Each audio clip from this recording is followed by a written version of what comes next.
वळत पुढच्या बातमीकडे। कोणत्याही दबावाला बळी पडणार नाही अशा शब्दात भारतानं अमेरिकेनं लादलेल्या 25% टॅरिफवर आपली पहिली प्रतिक्रिया देण्यात आलेली आहे। इतकंच नाही तर शेतकरी, उद्योजक, व्यापाऱ्यांचं हित जपण्यासाठी भारत कटिबद्ध असल्याचंही यावेळी केंद्र सरकारचं म्हणणं आहे। अमेरिकेकडनं भारतीय वस्तूंवर 25% टॅरिफ लावण्यात आलाय।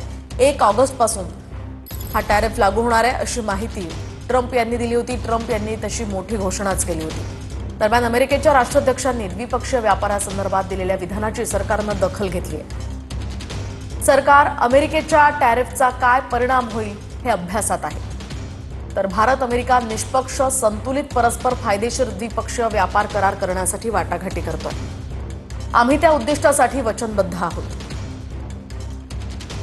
भारतातील शेतकरी, उद्योजक, लहान मोठ्या व्यापाऱ्यांचं हित जपण्यासाठी भारत कटिबद्ध असेल।